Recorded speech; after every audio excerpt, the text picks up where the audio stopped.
Really, I think there's two important factors that need addressing. The first one, I think, is we need to establish more of an online base so that BSL users can access videos in BSL whenever they need to. The second is looking at the socio-linguistic factors within the deaf community. So, of course, how am I going to achieve these two aims?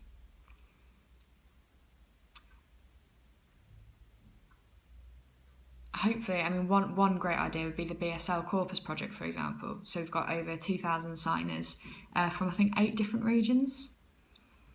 Most of them are big cities. So we've got London,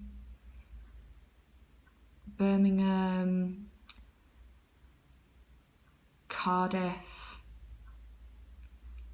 Glasgow, I think, is that nearly 8? So one of the centres had about 30 deaf people come in. We've got a mixture of people, different backgrounds, different ages, different demographics. Half of them are deaf and half of them are hearing. They're all just sign language users. But that gives a very different sort of look into how sign language can be used. We've got a difference in ages, difference in gender, really people from all sorts of backgrounds.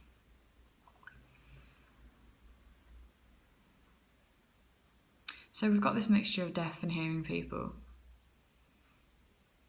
And we're hoping we can sort of compare the difference and sort of notice how deaf and hearing people use sign language.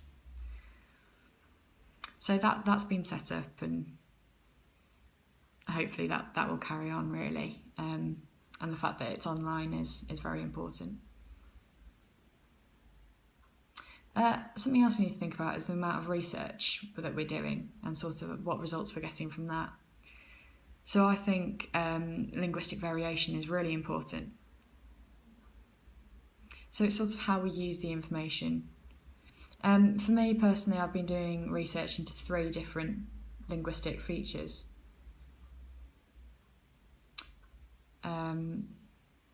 So one example of this is hand shapes and sort of the variation in hand shapes that we get. So if you think about sign language and this hand shape in particular, for example, so this is just the hand shape we're discussing at the moment. Think of how many different ways we could sign using different hand shapes. So for example, me, I use this hand shape, but I could also use this, and I could use this one as well. And it's sort of, how does that influence sign language? So me, these are all perfectly acceptable ways to sign me.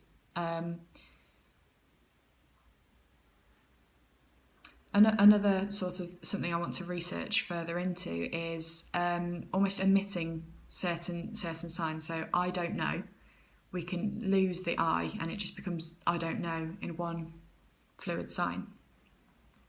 I also want to look at the grammar variation. So for example, sometimes I sign I don't know. Sometimes I'll point to myself and remove the me and it just becomes I don't know. So, there's more research into this going on outside. And it's just how that influences different deaf people. So, will the fact that I'm not signing I don't know, will that have an impact?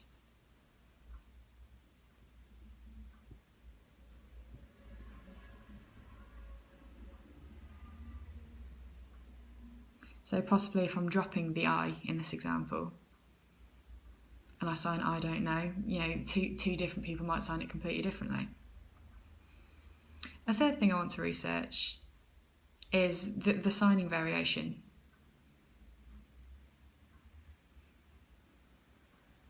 So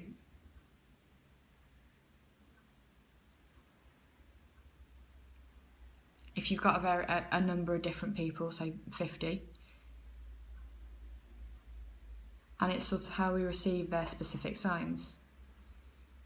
So for example, how they sign numbers, those sorts of variations in signs.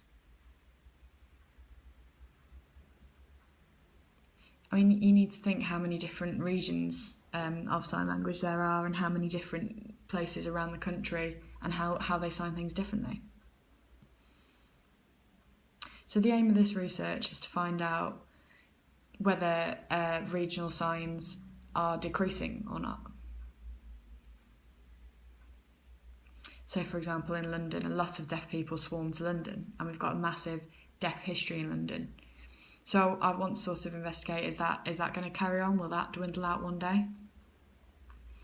And at the same time, are there new groups of deaf people forming over the UK?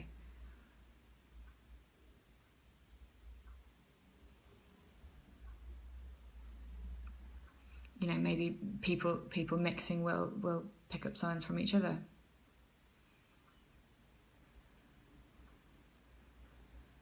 So I'd say there are a lot of challenges within the deaf community and how that's impacting. But I mean, we haven't got enough proof at the moment into some of this research